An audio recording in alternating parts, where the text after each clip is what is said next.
하나님 감사합니다. 오늘 우리에게 아름다운 찬양으로 주님을 경배하게 하시고 또 생명의 말씀으로 우리가 답을 얻게 하시고 현장에서 살리는 자의 축복을 누릴 수 있도록 은혜 주시니 감사합니다. 오늘 이 시간 주시는 말씀을 다시 한번 우리가 하나님의 음성으로 들려지는 은혜를 허락하시고 현장에서 최고의 응답을 누리는 전도자가 되게 하시며 또 2015년 한 해를 인도하신 주여 2016년도 또 한 해를 앞두고 있사오니 이제 앞으로 받을 응답들을 생각하며 최고의 응답 속에 들어갈 수 있도록 주께서 인도하여 주옵소서. 오늘 또 강단을 축복하시고 하나님의 완벽한 음성을 들려 주옵소서. 그리스도 되신 예수님의 이름으로 기도하옵나이다. 아멘.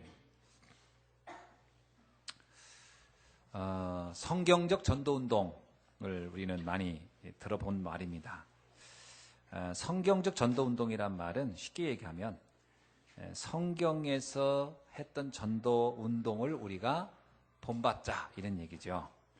예를 들어서 바울이 어느 날 다메섹에서 복음을 들었습니다. 복음을 깨달았다고 하는 게 더 정확하겠죠. 그리고 나서 이 복음을 깨닫고 나니까 이제 너무 감사한 거예요. 그런데 바울에겐 오랫동안 있었던 문제가 있었어요. 그것은 아마 바리새인으로 살았던, 그리고 기독교인들을 핍박하며 살았던 뭐 그런 일들이 있었겠죠. 그래서 그는 복음을 듣고 나서 또 3년간 아라비아 반도에 가서 그가 또 훈련을 받는 이야기가 기록되어 있습니다. 그리고 나서 그는 본격적으로 복음을 전하기 시작하죠. 그래서 많은 사람이 복음을 받게 되고 나중에 바울은 로마까지 가야 되겠다. 로마 복음화에 대한 언약을 붙잡고 가서 로마에 이제 복음을 전하는 일까지 하고 그는 인생을 마감을 합니다. 보통 이 성경적 전도 방법 하면 5가지를 얘기하거든요. 다락방, 팀사역, 미션홈, 그 다음에 전문교회, 지교회 이렇게 5가지를 얘기합니다. 아마 처음 듣는 분들 있을 것 같고 어떤 분은 듣긴 들었는데 정확하게 무슨 말이지? 라고 잘 모르는 분도 있을 것 같아서 제가 좀 다시 간단하게 설명을 드리면 다락방이라고 하는 것은 인생 근본 문제의 답을 듣는 것입니다. 예를 들면 우리가 처음 복음을 들어서 예수가 그리스도구나. 그래서 내가 하나님 자녀가 되었구나. 이렇게 구원의 감격 속에 들어가는 것을 다락방이라고 합니다. 그 왜 다락방이라고 하느냐? 마가 다락방에서 이제 성도들이 모여서 말씀 듣고 그곳에서부터 전도운동이 시작이 됐을 때 3천 제자 15나라 사람들이 와서 복음 듣고 하나님의 자녀가 되는 그런 응답이 있었기 때문에 그렇습니다. 그래서 이 다락방의 시작은 뭐냐면 복음 듣고 하나님 자녀 되는 거예요. 그렇죠? 이것은 다락방의 시작입니다. 그래서 이 다락방에서 가장 많이 얘기하는 것이 뭐냐면 영접에 대한 이야기를 많이 하게 되고 그 다음에 하나님의 자녀에 대한 구원을 받았으면 하나님 자녀가 된 것이다. 이런 얘기를 많이 하게 됩니다. 그런데 구원을 받고 하나님의 자녀가 된 것까지는 되는데 근데 이상하게요. 그럼에도 불구하고 신앙생활이 계속 흔들리는 경우가 있어요. 또 여러 가지 문제 앞에 모이면 구원의 감격이 조금씩 시들어지기도 하고요. 또 어떤 경우는 구원을 받은 건 분명한데 뭔가 사명으로 잘 안 나가기도 하고 이런 일이 있습니다. 그게 왜 그러냐면 내가 살아온 날 동안 오랫동안 있었던 영적 문제가 사실은 보이지 않게 내게 스며이 있었기 때문에 그래요. 그래서 그 영적 문제를 바꿔주는 것이 바로 팀사역입니다. 그러니까 팀사역은 뭐냐면 속지 않게 하는 거예요. 진짜 하나님 자녀 맞다. 당신을 향한 하나님의 계획은 세계복음화다. 그 언약 붙잡고 나가라. 구원은 확실한 것이다.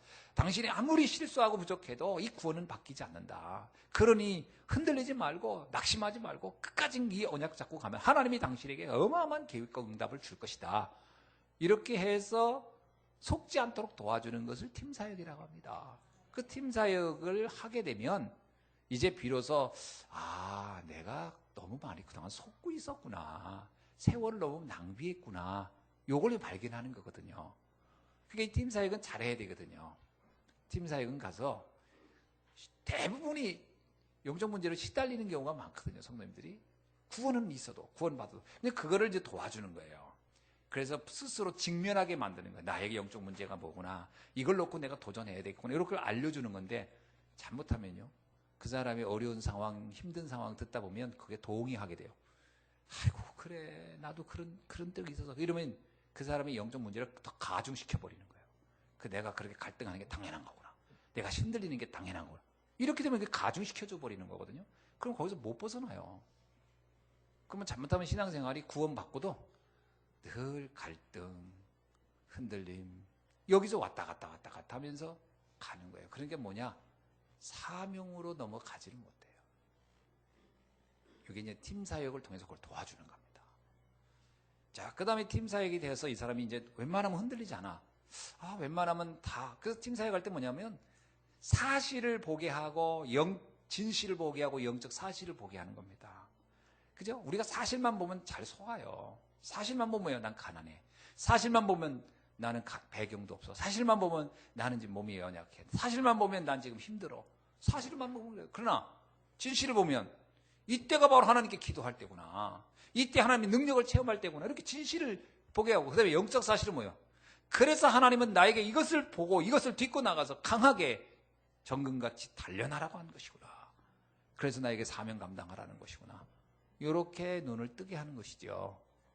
이해가 되십니까? 그리고 아픈 사람을 보면서 그 사람 뭐 시험 들고 갈등하는 게 아니라 그를 기도 대상으로 보고요. 도와주고 넘어서게 하고. 아멘?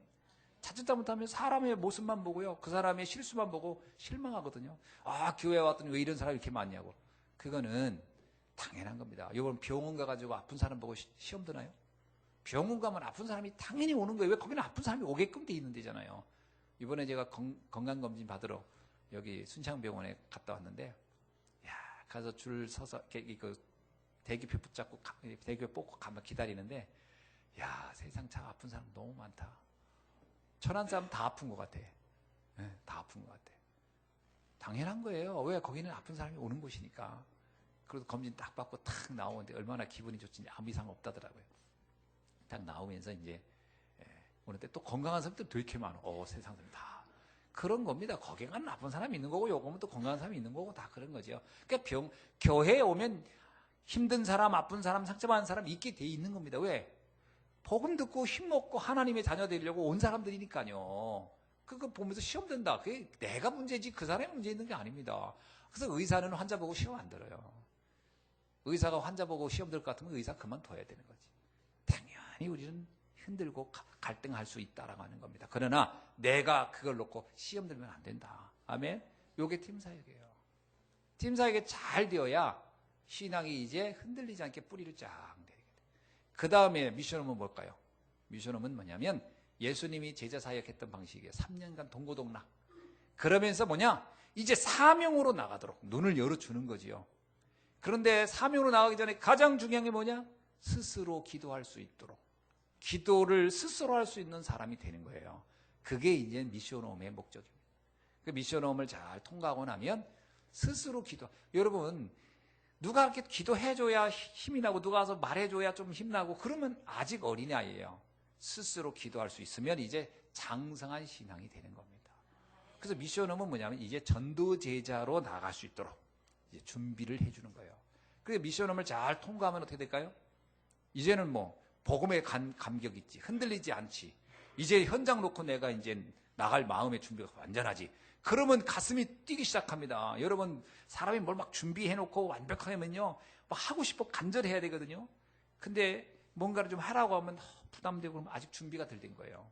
그죠? 내가 노래를 완벽하게 불러요. 그러면 연말연시에 탁 어디 가서 노래 한번 하지. 그러면요 하고 싶은 겁니다. 제가 노래 잘 준비되어 있고 그러면 한번 불러볼까 싶은 거예요. 준비가 하나도 안 돼 있으면요 순서가 올까 가슴이 콩닥콩닥. 왜? 분명히 잘 안 될 거니까. 그런 거 똑같아요. 내가 이제 어느 정도 준비 딱 되면 현장이 당당해 보이고요. 걱정이 안 됩니다. 요걸 만들어주는 거예요. 미션홈. 그래서 어떻게 한다? 딱 제자로의 준비를 딱 시키는 겁니다. 그래서 그를 보내는 겁니다. 그래서 미션홈을 딱 이수하고 나면 파송하는 거예요. 파송. 현장으로 들어가는 겁니다. 전문교회는 뭐냐? 이제 그 사람이 삶의 현장. 내가 공부를 한다, 직장을 다닌다, 뭐 회사를 한다, 사업을 한다. 그 현장이죠. 그 현장에서 하나님의 사명, 하나님의 나라를 이제 이루어가는 사람을 전문교회다. 그 사람 하나가 교회고, 루디아가 바울 만나서 복음 듣고 확립이 됐어요. 미션홈에서 확립이 완전히 됐어요. 이제 바울이 믿은 거예요. 이제 내가 안 와도 되겠구나. 빠이빠이. 그리고 바울은 이제 빌리포에 안 옵니다. 나중에 가끔 서신을 보낼 뿐이지. 왜? 루디아가 이제 가지 않아도 충분히 흔들리지 않고 그곳에서 전도운동할 만한 제자로 준비되어 있는 것을 안 거예요. 요게 전문교회. 이해가 됩니까? 이렇게 해서 세계복음화 되는 거거든요. 자, 그러면 나의 업에서, 내가 하는 일에서 이제 응답을 받는 거예요. 학생은 학생으로서, 주부는 주부로서, 직장인은 직장인으로서, 회사인은 회사인으로서, 전문인은 전문인으로서, 거기서 이제 응답을 받는 거예요. 자, 그러는 중에 이 사람이 눈이 떴던 거예요. 뭐냐? 지역이에요. 하나님이 나에게 이곳에 보내신 이유가 있구나. 이 지역을 보고 말하는 얘기구나. 이 도시를 보고 말하고, 이 민족을 보고 말하고 나를 보냈구나. 그래, 내가 이 나라를 살려야 되겠다. 이 정도 언약을 딱 잡는 것을 지교회. 전도운동이 그때부터 지교회 정도의 눈을 떴을 때부터 전도운동이라는 말을 붙일 수가 있는 거죠. 그래서 우리의 전도운동은 다락방에서 시작해서 지교회까지 가는 겁니다. 그래서 성도가 만약에 다 일은 이 정도 훈련이 됐다. 그럼 우리 성도가 지금 몇 명이에요, 총? 여기 계신 분들이. 그럼 여러분 수만큼이 교회고, 그게 전문교회입니다. 그렇잖아요. 여러분의 수만큼이 교회가 되는 거예요.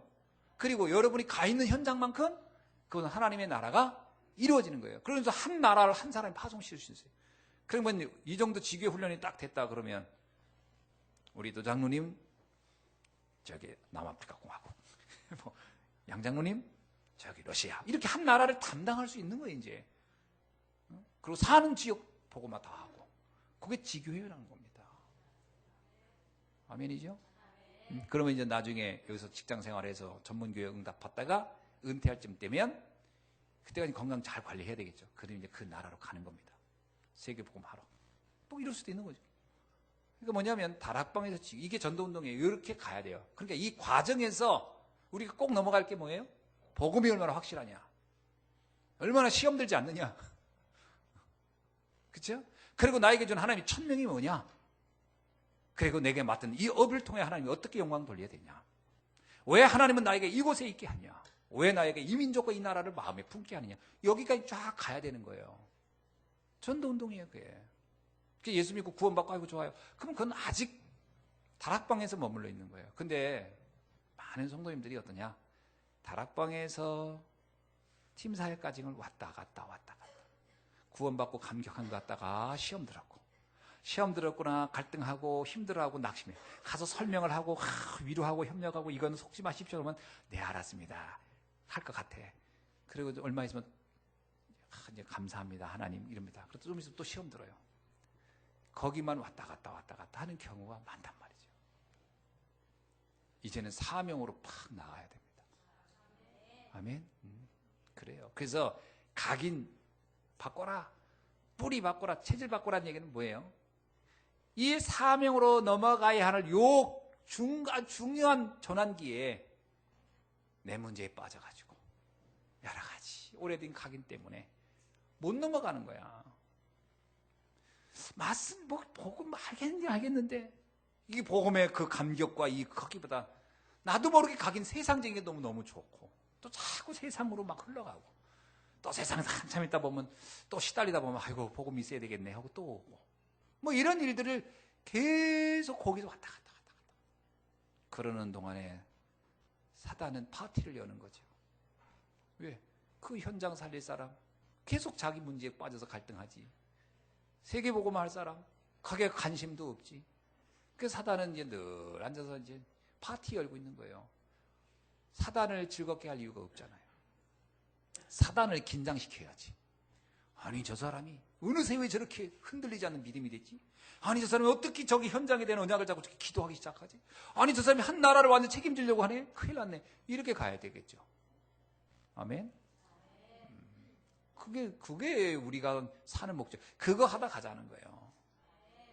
얼마나 멋있습니까? 그래서 여러분 노년은요, 노년 그림을 멋있게 그리세요. 세계복음마다 난 간다. 절대 양로원 가는 일 없고, 또 어디 갑니까 요즘? 요양원 가는 일 없고, 그 다음에 경로당에 세월 보내는 일 없이 세계복음하다 가시길 주의 이름으로 축원합니다. 오늘 그 사람이 바로 누구냐? 여기 본문에 나오는 야곱입니다.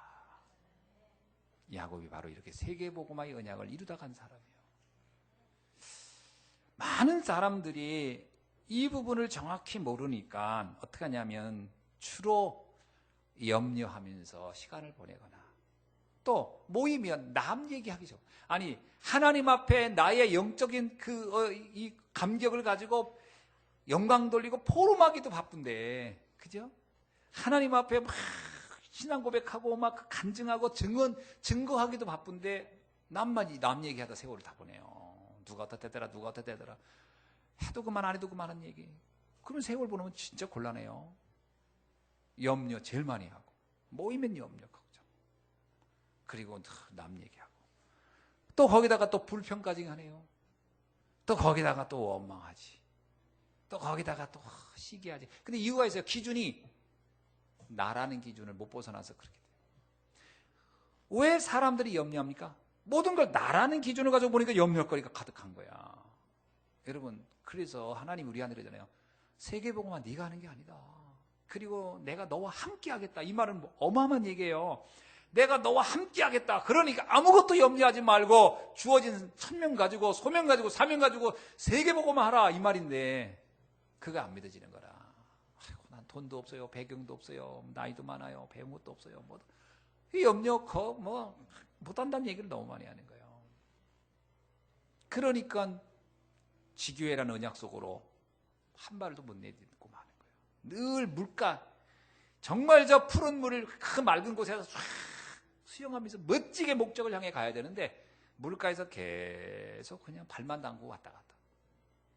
물가는요, 물도 오염돼 있어요. 다 이게 밀려와가지고 거기는 진짜 맑은 물을 보려면 안으로 쑥 들어가야 되거든. 그래서 이 언약의 물을 타고 들어가야 거기서 큰 고기도 만나는 거잖아요. 네? 물가에 만날 수만 뭐 송사리밖에 더 마요. 그러니까 맨날 그거 보면서 이거 여기는 뭐 인물도 없네 그러고 오해하는 거지. 깊은 곳으로 들어가야 돼요. 아멘. 그래서 우리가 빨리 영적 눈을 확 떠야 됩니다. 자, 오늘 야곱이라는 인생을 놓고 우리가 한번 살펴봅시다. 야곱의 인생을 뭐라고 얘기하냐? 참 야곱이 장수는 했어요. 얼마 살았죠? 147세를 살았어요. 야, 진짜 오래 살긴 했어요. 147세를 살았어요. 여러분에게도 야곱같이 147세까지 사는 축복이 있기를 축원합니다. 우리 노장로님도 147세까지 한번 도전해 보시기 바랍니다. 자, 이게 하나님이 우리에게 주신 이제 축복이 뭐냐?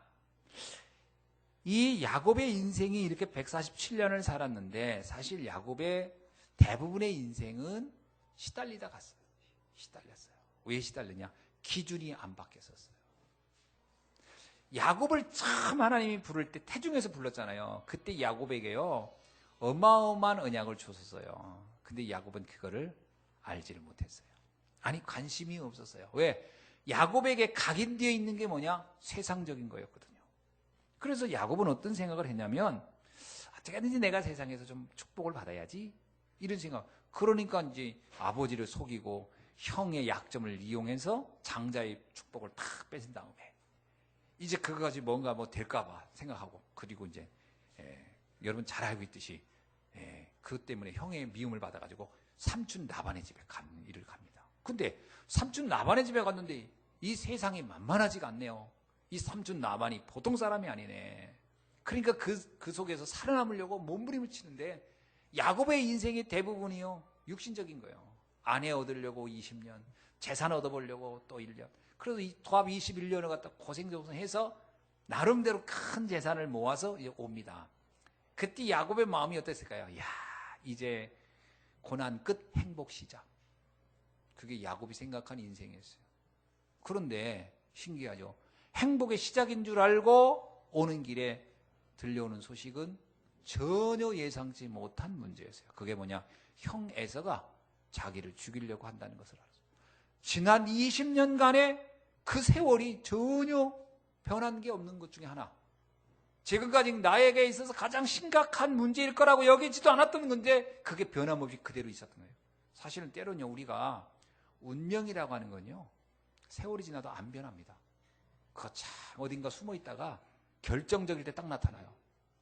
그 나타나기 전까지는 몰라. 그래서 내가 열심히 돈도 모아보고 열심히 출세도 해보고 열심히 성공, 어느 날 결정적일 때 그놈이 나타나서 싹 내 인생을 확 무너뜨려. 그게 참 보통 문제가 아니잖아요. 그러니까 이 운명이라고 하는 거, 이 나에게 불행의 어떤 운명이라는 것은 몸부림을 치다 어느 날 이쯤이면 될 만하나 싶은데 딱 나타나는 거죠. 그게 야곱에게 나타난 그 형에서예요. 그 형에서는요, 우리가 살다 보면 겪는 인생의 치명적 문제, 이렇게 보면 딱 맞습니다. 여러분에게 가난도요 묘합니다. 열심히 벌어가지고 뭔가 모은 것 같은데 어느 날 그 가난이란 치명적인 그놈이 나타나가지고 생각지 않는 사건을 터뜨려서 싹 가져가 버리면 다시 빈털터리가 돼요. 신기하게 그런 거예요. 그게 야곱에게도 그런 대상이, 그런 문제가 있을 거라고는 꿈에도 생각 못 했어요. 20년이 지났으면 웬만한 건 다 끝났지라고 했는데 그게 왜냐면 20년 만에 딱 나타났어요.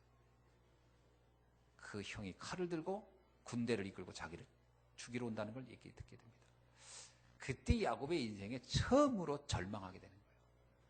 절망도 제대로 해야 된다는 말이 이런 겁니다. 절망합니다. 내 힘대로 안 되는구나.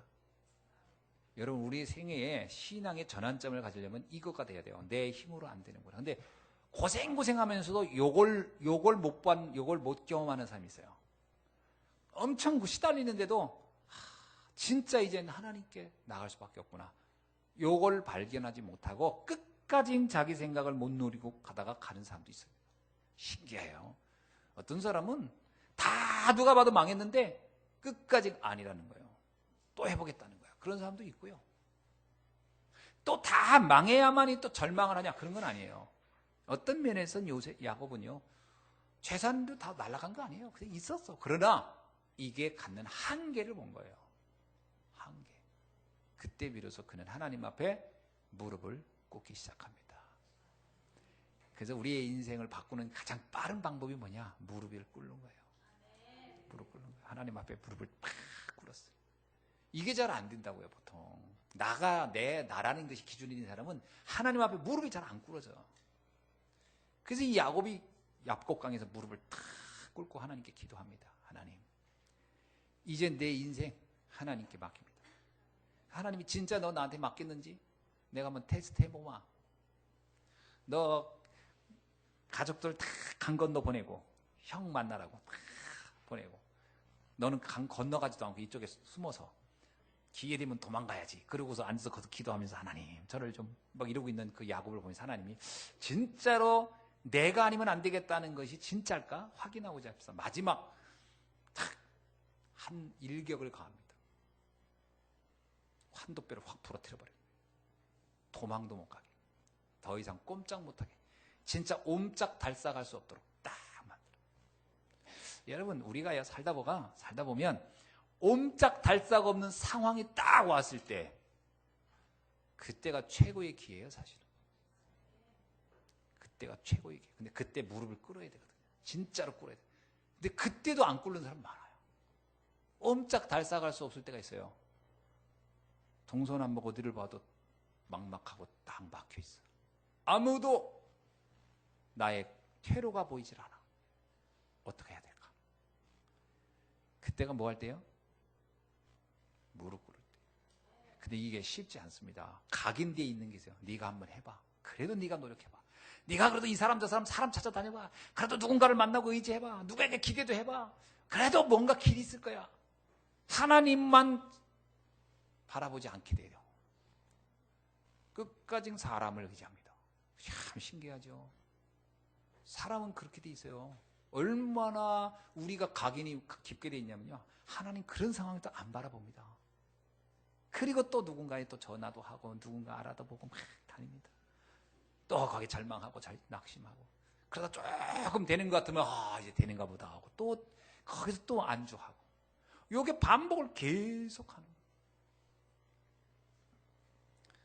하나님이 야곱의 한도표를 확 부러뜨려요. 야곱은 그때 비로소 결론을 냅니다. 나는 이제 도망갈 수도 없고 아무것도 할 수 없구나. 할 수 있는 건 딱 하나밖에 없어요. 뭐예요? 이분사로 있잖아. 야곱이 그때 하나님께 기도합니다. 그래서 하나님이 야곱에게 그래, 네가 정말 나면 되겠냐? 하나님이면 충분하고 하나님이면 완전하고 하나님이면 모든 것이라고 믿어지느냐? 야곱이 그렇게 고백합니다. 그러면 내가 너의 삶을 책임주마. 그래서 야곱이 이스라엘 이름을 주면서요, 뭐라고? 하나님이 너와 내가 결혼했는데 내가 졌다는 거예요. 하나님의 진 게 아니에요. 져준 거지. 그 얘기는 이렇게 말합니다. 내가 너의 인생을 책임지는 너의 인생의 조력자, 동역자, 협력자가 되어주마. 이 얘기거든요. 그 하나님의 능력을 내 인생에 끌어들인 사건, 그게 야복강 사건이에요. 여러분의 인생에 사람을 끌어들여 봐야 나중에 가면 꼭 갈등이 일어나고 문제 일어나요. 누구를 끌어들였냐면 하나님을 여러분의 인생에 끌어들여야 돼요. 참 이상하게 꼭 사람을 끌어들여요. 뭐 문제 있으면 사람 찾아가가지고 도움을 받으려고 하고, 문제 있으면 사람하고 뭐가 힘호흡 합해가지고 뭔가 해보려고 하고, 거의 다 이런 식으로 이 문제 해결하려고 하니까. 그렇게 사람을 의지해요. 끝까지. 그거 참 신기하게 그거 못 벗어나네. 그러니까 일이 안 되는 거예요. 늘 되는 듯하다 안 되는 것 같은데. 왜? 한계가 거기서 멈춘 거예요. 하나님을 내 인생에 끌어들여야 돼요. 그게 나를 완전히 하나님 앞에 무릎 꿇는 거예요. 그게 야곱의 인생이에요. 그때부터 야곱이 이제 자기 인생에 대한 정체성을 딱 깨달으면 나는 이 땅에서 나는 나그네다. 무슨 얘기야? 난 더 이상 이 땅에 사는 게 미련 없다. 하나님만 바라보고 가겠다. 그게 야곱의 인생이에요. 그래서 창세기 47장 9절 한번 보세요. 47장 9절. 야곱이 자기 인생을 뭐라고 하는가? 자, 47장 8절로 9절을 한번 보세요. 이제 이 야곱이 나중에 아들 만나서 이제 그 애굽에 왔을 때 바로 왕과의 만남, 첫 만남에서 바로 왕이 묻습니다. 자, 한번 볼게요. 바로가 야곱에게 묻되 내 나이가 얼마냐? 이렇게 물었어요. 바로 왕이. 그러니까 야곱이 뭐라고요? 자, 야곱이 바로에게 이르되 내 나그네 길의 세월이 130년이다. 내 나이가 얼마 못 되니 우리 조상의 나그네 길에 연조에 미치지 못하나 험악한 세월을 보내었나이다 하고. 내 인생은 나그네 길이요. 여러분, 나그네는 제가 잠깐 머무른 곳에다가 자기 것을 만들어 놓지 않아요. 어차피 거기 안 올 건데. 나그네는 지나가는 거기 때문에 거기다 내 거를 만들어 놓지 않아요. 여러분, 예를 들어서 여러분이 저기 그 프랑스에 여행 갔다가 와, 일주일. 근데 거기다가 집 사놓고 와요? 안 사. 그거 차 사놓나? 안 사. 그건 나그네는 그런 걸 하질 않아요. 나그네는 잠시 가서 밥 먹고 그냥 좀 쉬었다가 그리고 오면 되는 거지. 거기다 뭘 그렇게 막 내 거를 막 쌓아놓지 않거든. 야곱이 비로소 깨달은 거예요. 자기가 내 거라고 여기고 삼촌 라반의 집에서 그렇게 많은 재산을 모아봤는데 이게 다 부질없다는 걸 알게 되는 거예요. 내 것이 아무것도 없었구나. 애당초 내 건 없었구나. 하나님이 허락한 동안 잠깐 내가 빌려 쓰다가 놓고 가는 거예요. 그래 안 그래요? 우린 잠깐 빌려 쓰고 가는 거예요. 하나님이 내게 나를 놓고 하나님 계획한 뜻이 있어요. 그걸 이루기 위해서 주신 도구로 쓰다가 또 놓고 가면 나머지 다른 사람이 또 그가 또 도구로 쓰고 그렇게 하는 거지. 내 거가 어디 있어요? 내 거가. 그래서 야곱이 말해 나는 나그네 길이. 난 나그네 인생이다. 나의 본향은 어디다? 천국이다. 이 땅에 내 고향이 없어. 이 땅의 고향, 천국이 내 고향이야. 그럼 바울도 그렇게 얘기했어요. 사람들은 로마 시민권이 대단하다. 아니다. 내 시민권은 로마가 아니고 하늘에 있다. 잠시 로마 시민권 복음을 위하여 잠깐 쓰다가 놓고 가는 거야. 그거 붙잡고 난 살지 않아. 그런 뜻입니다. 나의 시민권 천국에 있다. 얼마나 멋있습니까? 이게 이제 야곱의 자기 인생에 대한 고백을 하는 거예요. 그런 그 야곱의 인생에서 이러니까 사단이 공격할 수가 없는 거예요. 우리는 보통 내 거 할 때 사단이 그걸 공격하거든요. 그건 놓고 안 놓으려고, 그거 손에 안 보려고 붙잡고, 그거 놓고 그냥 실강이를 하다가 세월 다 보내는 건데, 그건 내 거 어차피 아닌데. 바울도 그러잖아요. 세상이 그 좋다는 거 나는 배설물처럼 여긴다. 그건 나그네가 갖는 생각이에요. 나그네. 그죠?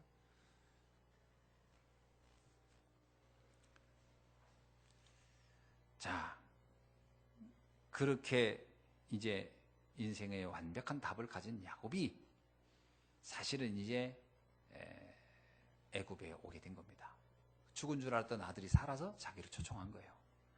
자, 와서 그곳에서 17년을 살았습니다. 17년은 애굽에서 산 것이 정착한 게 아니에요. 야곱에게 애굽의 17년은 그냥 잠시 머무르는 시간이에요. 그죠? 그거는 거기다 뭐 집 져놓고 뭐 하고 하지 않습니다. 왜? 잠시 머물렀다 가는 거니까.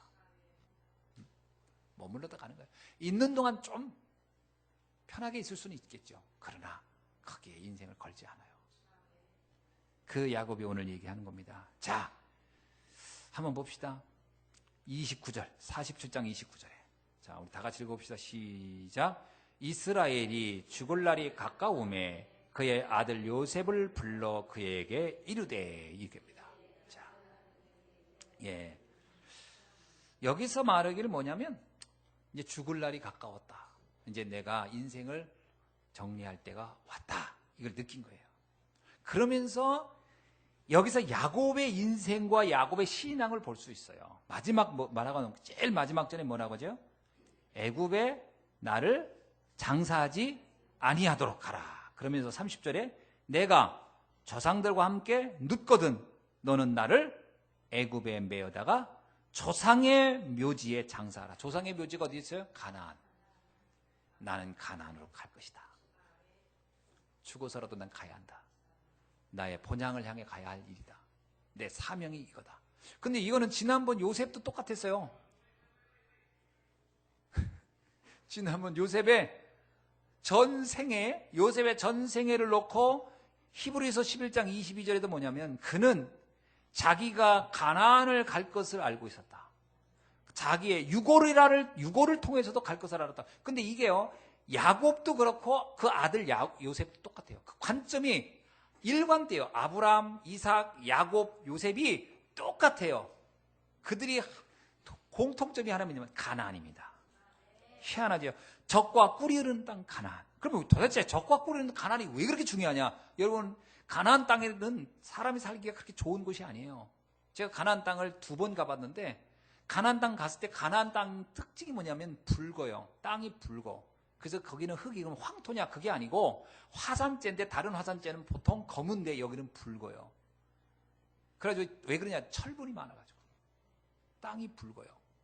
붉고 그러니까 뭐냐? 나무가 잘 안 자라. 그리고 여기는 또 화산재가 이렇게 하면서 땅이 어떻게 하냐면 높은 산이 없어요. 다 그냥 그게 완만한 구릉지대요. 흙도 그러니까 거기 뭐 농사도 잘 안 돼요. 비가 오면 이 화산재니까 물이 쭉쭉 빠져나가니까 거기에는 그래서 여러분 고등학교 때 배웠죠? 와디라고. 비가 오면 잠깐 강이 됐다가 비가 마르면 땅으로 도로로 쓰는.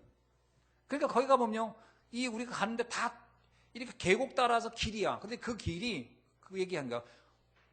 저기 그 우기가 되면 여기가 다 강이 돼버린 거야. 그래서 건기가 되면 사람이 다니는 길이 되고. 예를 들면 그런 땅입니다. 그러니까 그 땅에 농사가 되겠어요, 뭐가. 내가요, 양들이 풀 뜯는 거 보고 신기했어요. 양들이 풀도 기가 막히게 뜨더라고. 그 풀도 하나도 없는데 뭘 먹냐 했더니 풀뿌리를 먹는 거예요, 풀뿌리. 그러니까 우리가 지금 파란 데서 양이 사는 게 아니라 아주 황막한 청박한 데서 그 양들도 먹을 게 별로 없는지 알고요. 양 한 마리 가면 거기 다 따라다녀. 어딘가 뭐 먹을 게 있는 줄 알고. 그것이 적과 꿀이 있는 땅이래요. 뭐 도대체 적과 꿀이 무슨 적과 꿀이 흐르는 겁니까?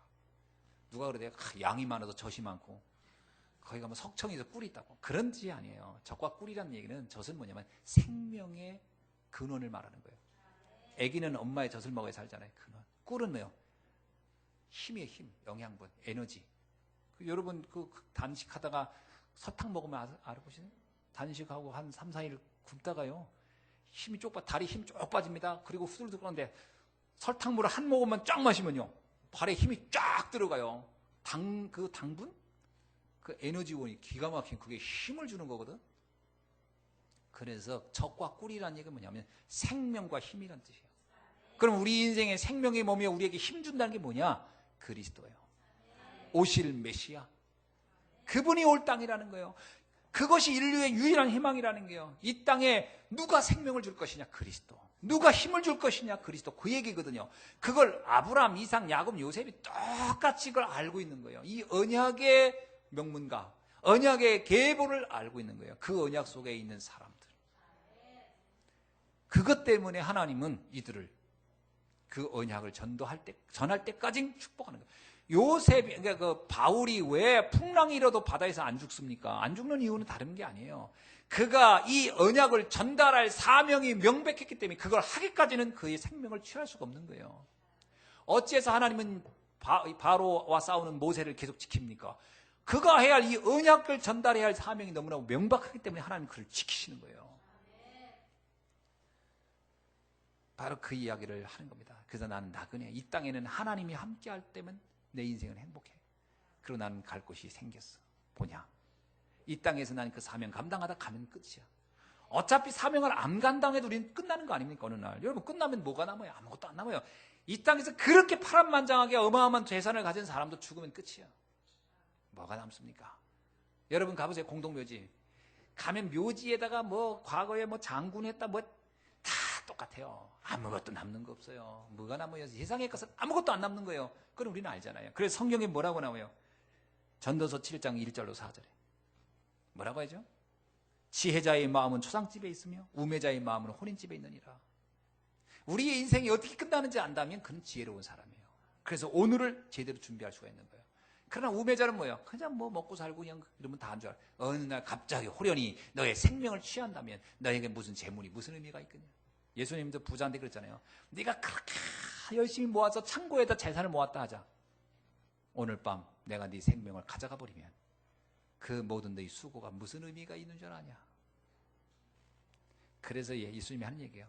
여기서 뭘 막 쌓아놓고 하려고 하는데 생을 걸지 말고 영원한 걸 놓고 살다 갈 수 있도록 너의 생명이 언제 부름을 받아도 상관없는, 그쵸? 내 생명이 오늘 가든 내일 가든 모레 가든 언제 부름을 받아도 상관없는 영원한 걸 준비하다 가라는 거예요.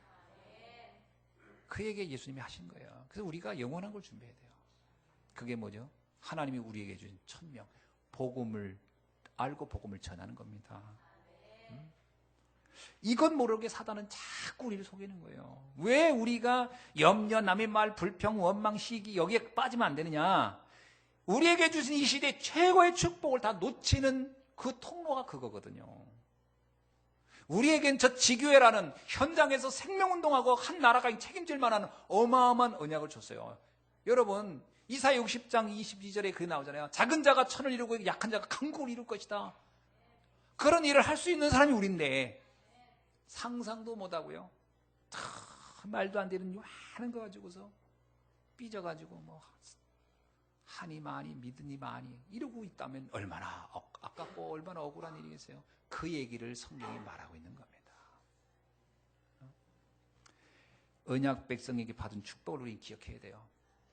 여러분 창세기 12장 2절로 3절 아브라함 부를 때 하나님 뭐라고 합니까? 너로 인하여 만민이 복을 얻게 하리라.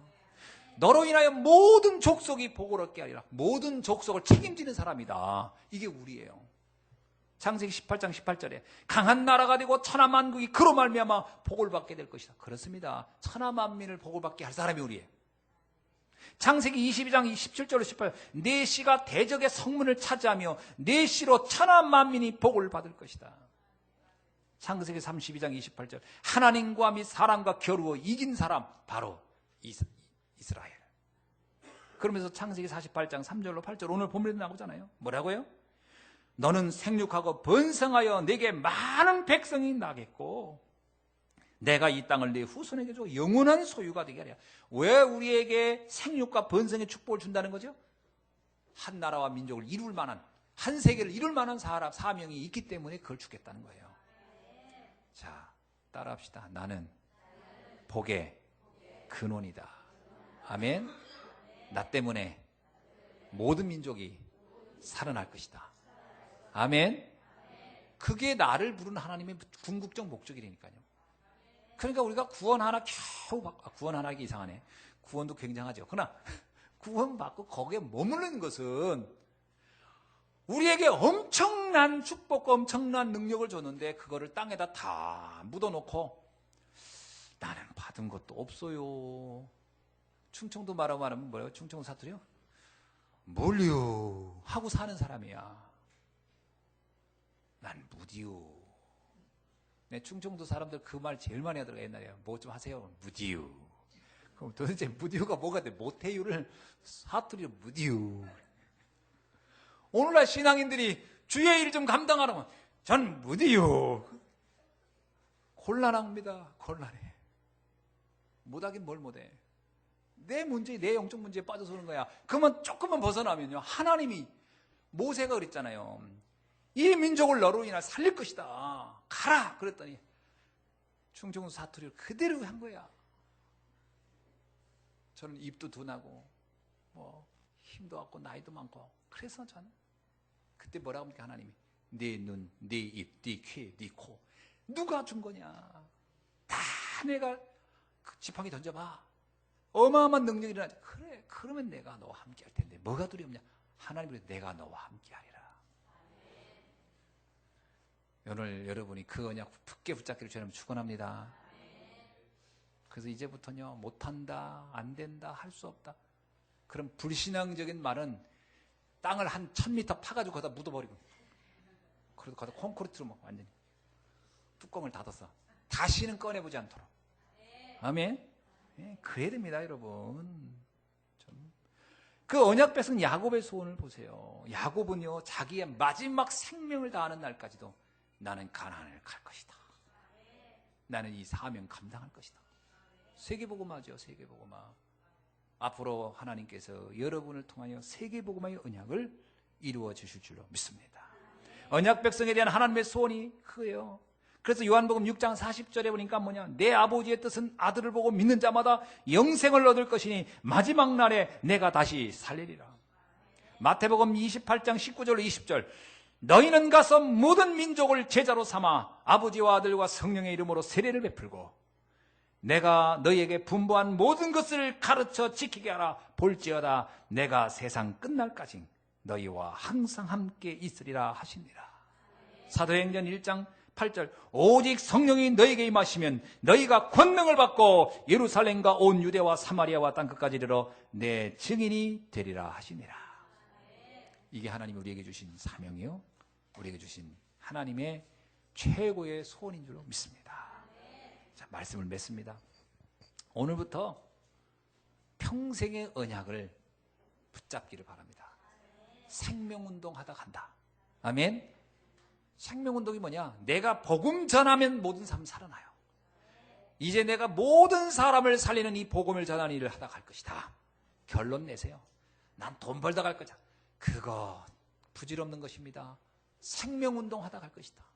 그것 때문에 주님이 내게 산업의 축복을 주시면 감사하게 받고, 안 주셔도 나는 하겠다.